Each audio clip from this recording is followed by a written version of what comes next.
हाँ तो hello brilliant students, class 12 physics से चैप्टर आपका आ गया इलेक्ट्रिक पोटेंशियल एंड कैपेसिटेंस का पार्ट 11। नया लेक्चर आज आपका है कैपेसिटेंस या कैपेसिटर से। जनरली इसके कैपेसिटर पढ़ने के बाद स्फेरिकल कैपेसिटर पढ़ेंगे हम लोग, उसके बाद हम लोग पैरेलल प्लेट कैपेसिटर पढ़ेंगे, बहुत ढेर सारे कंसेप्ट को देखेंगे। तो देखिए कैपेसिटेंस का एक नया लेक्चर पार्ट 11। पहले हेड डाले हमने कैपेसिटर। कैपेसिटर क्या है?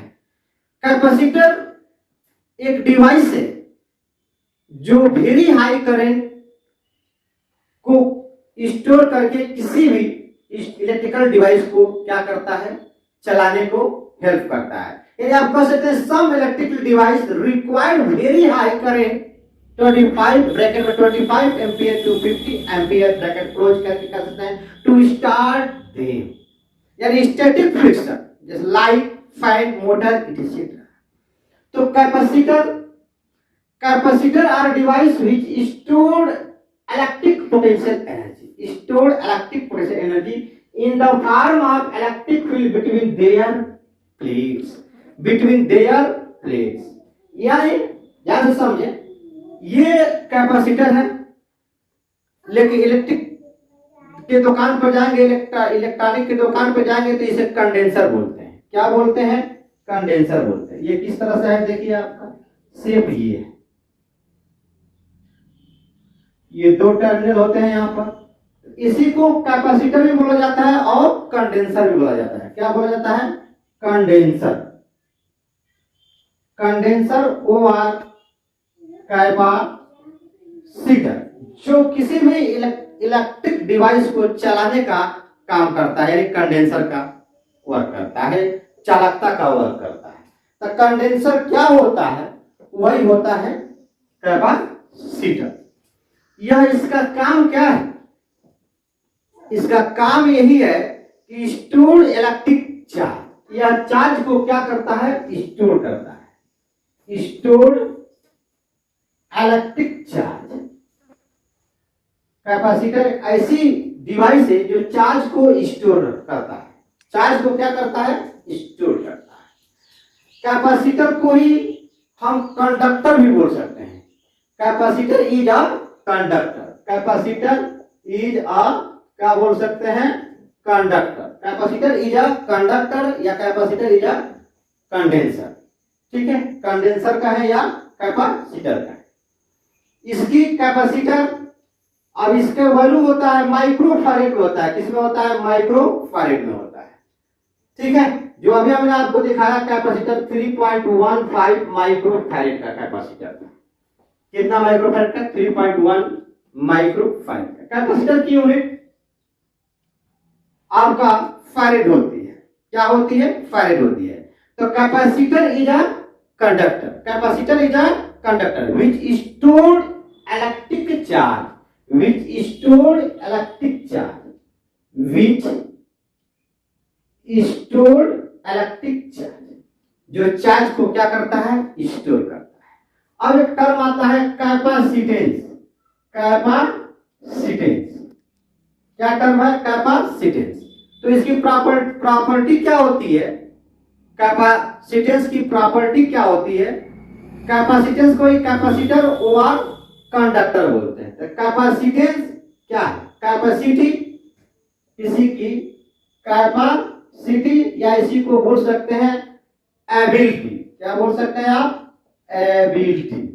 ठीक है, ability to hold electric energy, to hold electric energy, to hold electric energy, पकड़ कर रखता है electric energy, to hold electric energy, या आप कह सकते हैं इलेक्ट्रिक चार्ज। क्या बोल सकते हैं? Electric charge. तो कैपेसिटर को जितने मात्रा में आप वोल्टेज देंगे उतनी ही मात्रा में उस पर चार्ज क्या होगा? कलेक्ट होगा। क्या होगा? कलेक्ट होगा। और कैपेसिटेंस को ही, इसकी प्रॉपर्टी क्या है? प्रॉपर्टी क्या है? ध्यान समझे कैपेसिटेंस की प्रॉपर्टी की कैपेसिटी या ability to hold electric charge, ability to hold electric charge. ठीक है, और कैपेसिटेंस को ही आप क्या बोल सकते हैं? कैपेसिटर और कंडक्टर, कैपेसिटर और कंडक्टर, ठीक है। तो when charge is given to a capacitor, its potential rises is proportional to the given charge, यानी जितना ही मात्रा में आप चार्ज देंगे उतना ही मात्रा में इस कंडेंसर पे वोल्टेज क्या होगा, कलेक्ट होगा। डायरेक्टली प्रोपोर्शनल हटाएंगे, रखेंगे C, where C is a proportionality constant, where C is a proportionality constant। यहां से डिफिनेशन भी निकलेगा आपका, ठीक है। तो where C is a proportionality constant, यहाँ पर C क्या है, प्रोपोर्शनलिटी कांस्टेंट। जैसे आप 10th में पढ़े होंगे Ohm's law, V directly proportional क्या होता है, I, डायरेक्टली प्रोपोर्शनल हटाएंगे, रखेंगे क्या, R into I। सेम वैसे यहाँ पर भी है, Q directly proportional V, directly proportional हटा रखा C, और V directly proportional I, directly proportional हटा रखा कैपिटल R। ओम्स लॉ में बताया था, अपना ला दिया था। सेम वैसे यहाँ पर लर्न करें, Q directly proportional V, directly proportional हटाएंगे, रखेंगे C, where C is a proportionality constant depending on the shape and size of the conductor। ये C जो है आपका proportionality constant, where C is a proportionality constant depending on the shape and size। यहां पर C क्या है, where C is a proportionality constant, proportionality constant है। सी यहां पर आपका क्या है, प्रोपोर्शनलिटी कांस्टेंट है, और इसकी वैल्यू डिपेंड करती है शेप एंड साइज पर। प्रोपोर्शनलिटी कांस्टेंट डिपेंडिंग या depend on shape and size. Shape and क्या बोल सकते हैं आप, साइज। शेप और साइज पर क्या करता है, डिपेंड करता है। Shape and size of the conductor, shape and size of the conductor, ठीक है। यहां तक समझ में आया। This constant C are called capacitance of the conductor, are called capacitance of the conductor। This constant C is called the capacitance of the conductor। This constant C, that is C को बोला जाएगा, where C is a proportionality constant depend on shape or size of the conductor। This constant C is called the capacitance, is called the capacitance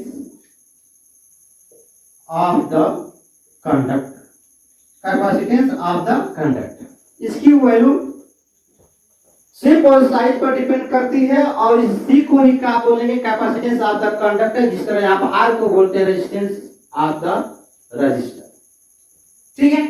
आइए आगे बढ़ते हैं।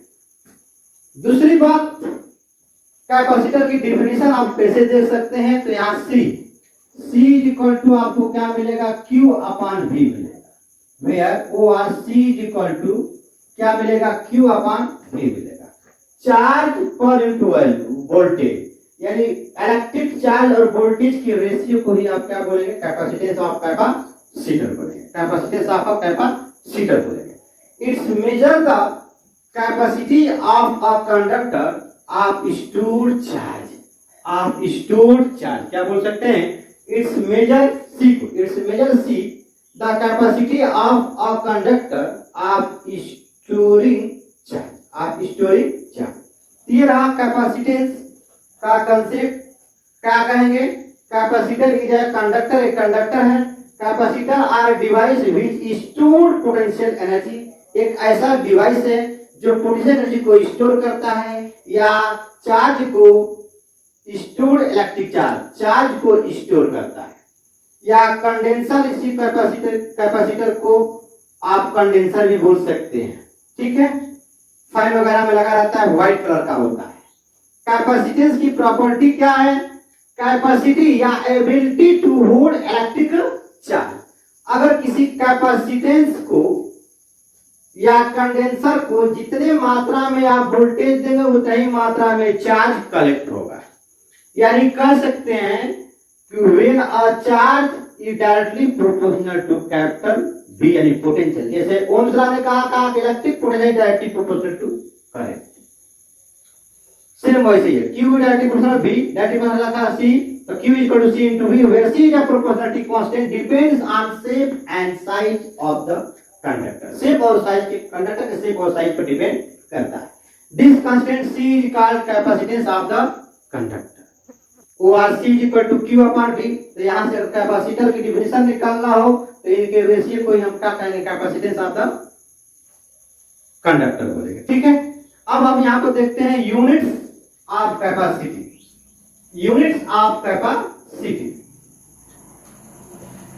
आइए आगे बढ़ा जाए।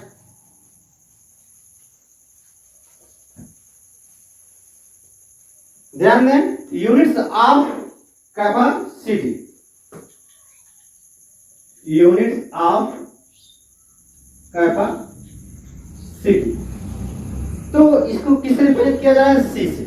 SI unit is a far red, SI unit is a far red, SI unit is a far red. देखिए far red capacitance की एसआई यूनिट क्या है आपका, फारेड।